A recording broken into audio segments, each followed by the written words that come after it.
Hi guys, welcome back to my channel, or I guess I should say welcome me back to my channel.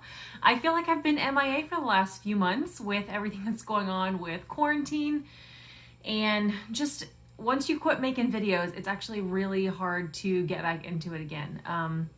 The last couple videos I made, I talked about how March was rough. I made that at the beginning of April. And it was called March is a Dumpster Fire. And it was true. I was having a hard time. I know a lot of people were in March with quarantine and eating and staying on track and not overeating or stress eating. And I kind of started saying we're 3 days into April and I'm doing great. April was not much better, honestly. I really struggled in April as well. And so there kind of was no point in me coming on and making an April update video because it was pretty much the same thing as March. It was a rough couple months, just stressful, and I'm not, this is not a what's all is going wrong video. The good news is that I have things to celebrate with you all in this video, and I have kind of just some hopefully positive things, things that have gotten me back on track in May, some wins, and hopefully that will help you if you still are struggling. I've talked openly about the fact that I've struggled with maintenance. I'm really good at weight loss, but once I've lost that weight, it's what do I do now? And how do I handle just living a normal life with food? Over the last year, I've been able to, for the most part, manage it as I've been dealing with maintenance, but the last few months, not so much. 2020 has not been great for me. I am feeling great now. I'm back on track. I am back in this weight loss mode, which is where I thrive. So we'll kind of rewind a little bit. If you're new here, check out my How Did I Lose Weight in the First Place video. I lost 120 pounds in about 10 months with keto, started keto and turned carnivore. And now I have been strict carnivore for the last 2 years. I maintained that weight. I was about ready to make a 1 full year of maintenance video and all this madness happened. And so I'm gonna do a video a little bit more into my struggles with maintenance coming up soon. But like everybody, the last couple months I've dealt with stress eating and just trying to find a way to get on track. And all of the goals or deadlines that usually keep me focused were canceled. All the events that I'm well, I want to stay on track because this event is coming up or this occasion. And those all got canceled, and I kind of just realized I was gonna be able to stay in my house for a few months and definitely let loose, and the scale showed. So the interesting thing is I didn't document my weight loss the first time. I had already lost the weight when I started this channel and when I started Instagram. And so it wasn't something that I was really able to show people in real time. The good news is with me losing weight, some weight this time, not nearly as much, but some weight this time, I'm able to document that for you also. The way that I know how to lose weight is with carnivore and fasting, and that's exactly what I've been doing in May. I've been very strict, back to the basics, meat only, 1 meal a day works for me, and fasting. I do a 48-hour fast at least once a week, and typically this month so far, I've been doing 2. Which I really like. So in the prime of my 120-pound weight loss, and then in the prime of my weight loss currently, I eat about 5 big meals a week. And that is actually about 1.5 pounds of meat a day. When I'm in this kind of weight loss mode and doing lots of fasting, I still am able to eat a decent amount, but it is not quite the 2+ pounds that I was eating before. When I'm eating every day and multiple times a day, I just find that my appetite just gets bigger and bigger and bigger. And what would have satisfied me, months ago, now it's taking almost twice as much food to satisfy me in a day. And it's really just because I'm continuing to push the limits of what I need to feel full every day. So I want to take a time out for a second. The only disclaimer I'm going to put about fasting is the fact that if it's not for you, just don't do it. Fasting has been an amazing tool for me. Scientifically, I believe in the research, I believe in what it says, and for me, it has been an amazing tool, and I know for a lot of other people it has. And I know personally without fasting, I could not get my appetite under control. I could not learn to break some of the food addiction cycles that I have of eating when I'm not hungry. This constant snacking, this eating for stress, eating because I'm bored, eating because I'm, just happen to walk by the fridge, eating because I'm feeding my kids. I couldn't break that without fasting. I don't have a real concept of what true hunger signals are, and fasting has allowed me to learn about that. I also don't have a tool or a resource to break through a fat loss stall without fasting. Every time somebody has ever said, how do you break through a stall? For me, it's cut out cheese, fast more. That's it. If I'm not losing weight or if I'm stalled in my weight loss, it's because I'm eating too much cheese or I'm not fasting enough. I mean, this is likely a video for another time, but I just know it's the question, right? Like, I have great hormone regulation and great cycles, and I'm still able to do fasting. And it's for me been a really positive thing. So I understand fasting is not for everybody. I believe that it's not for everybody. I do think, though, it is a great, valuable resource that for a lot of people can be very valuable and very healthy. And, you know, if you haven't tried it, maybe give it a try before you decide that it's not for you. So, time in.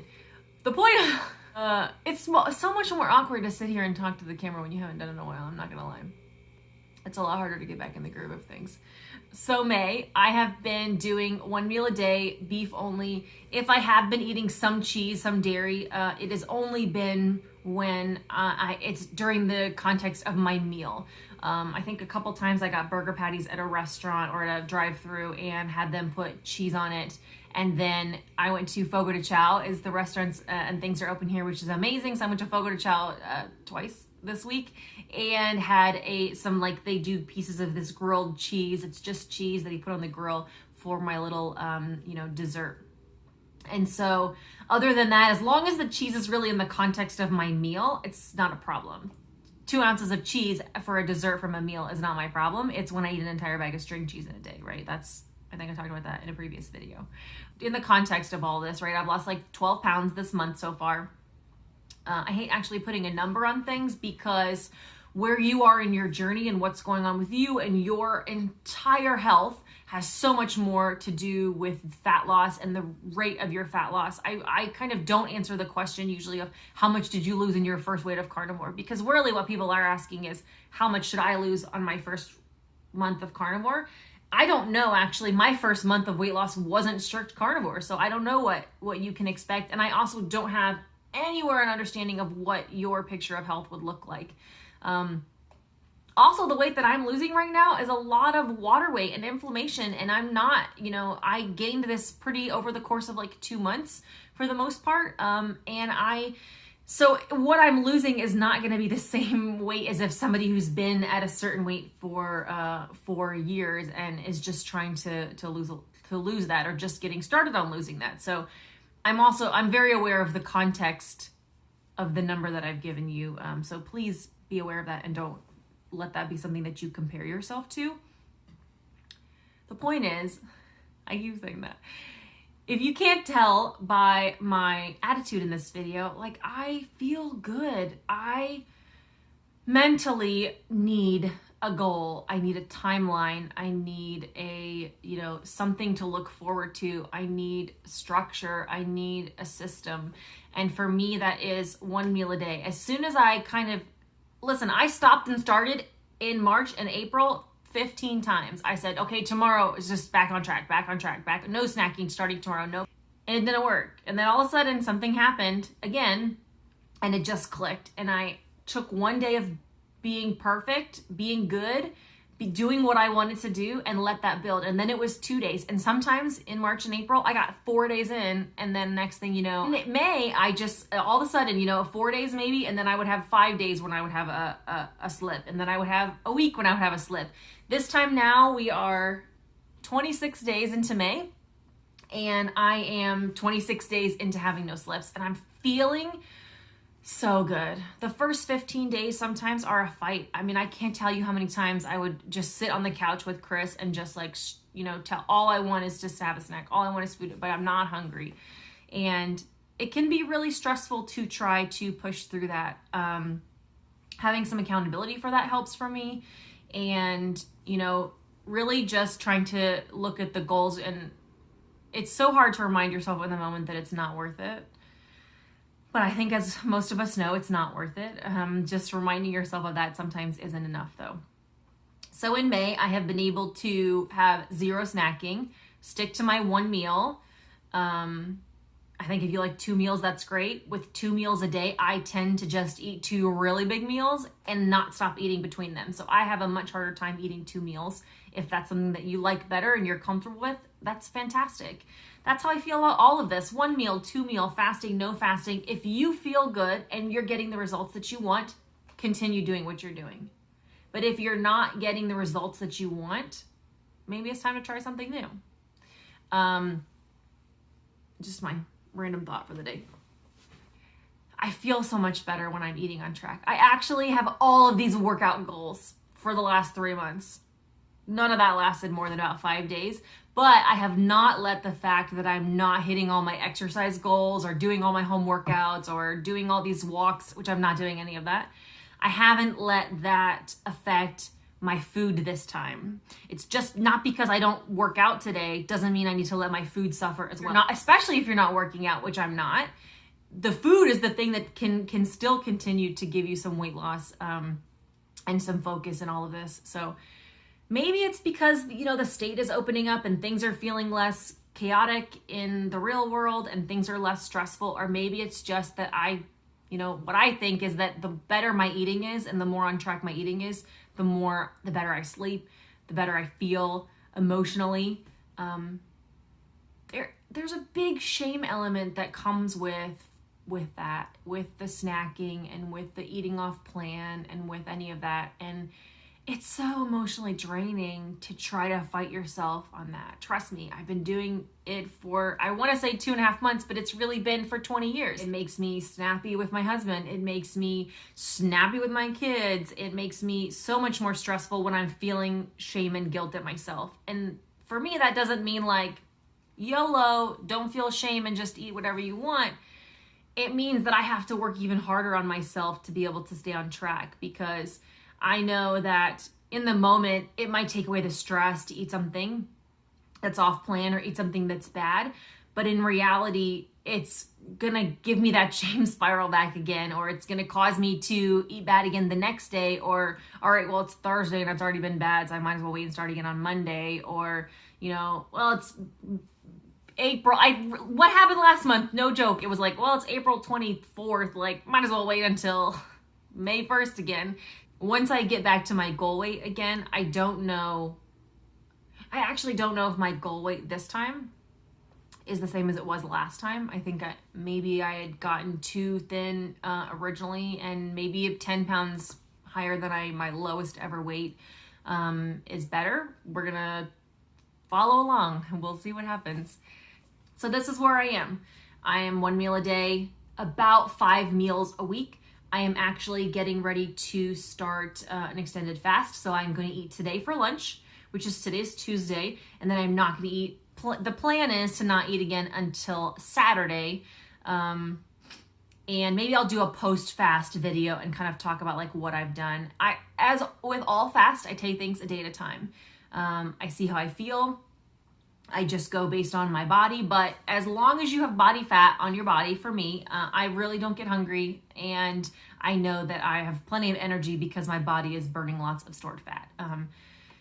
As a side note for that, if you're coming off of lots of carbs, I'm very fat adapted. I'm in a good place, and I'm, fat adapted, burning fat right now regularly. So for me, I'm in a great place to then take the next step of fasting. But most importantly, if you are coming off of carbs or eating junk or anything bad, don't go right into fasting, because it's going to feel terrible and it's going to put your body under a lot of stress. Like that's one of the hardest things that you can do. It's more important to eat the right foods before you worry about fasting or meal frequency. The most important thing is to just get all the junk out of your body, out of your daily life. So if you're trying to think like, oh, Laura's fasting, I should fast too, and I've just eaten pizza over the last couple of days, like that's probably not, don't do that. Please don't do that. Because you're going to just think that I'm crazy, and you're going to think that fasting is miserable. And if anything, it's going to get a bad name for you, and you're going to think it doesn't work because your body's not in a great place to be doing that. So I will keep you guys posted. I am going to check in more. I have some videos. I wanted to do a whole video about like my digestive system and like all that it's done over the last couple years and the previous 10 years, all the problems that I had before. It's a lot of words, like we're going to get graphic. Okay. That's all I can say. I didn't want that to be my first video back after being out, what it feels like for a couple months. I want to do a video on, you know, how things have been going the last year with just maintenance in general leading up to the last couple of months. And then a full like 2 years of carnivore, and really break down things that I've learned, where I started, which I used to track macros at the very beginning, and looking at the macros that I was tracking and what I was eating is really terrifying, looking back on it now, but at least I started. So that's my word for the day. We're gonna wrap this video up. Is I just want to check in, tell you guys I'm doing great. I hope you are doing well. And if you are not, start today, start tomorrow. Join me on eating carnivore, not necessarily this fast. It doesn't matter if you have all the answers, if you're doing everything perfect. It doesn't matter if you have all the macros figured out. All that matters for now is just to eat some meat, and then we're gonna adjust over time. So I hope you guys are doing well. I hope your families are safe and you are safe and you are mentally, that's the biggest thing right now. I hope you are mentally doing well and that you have support and love in your life, and take care of yourself. And we will talk soon. I promise this time.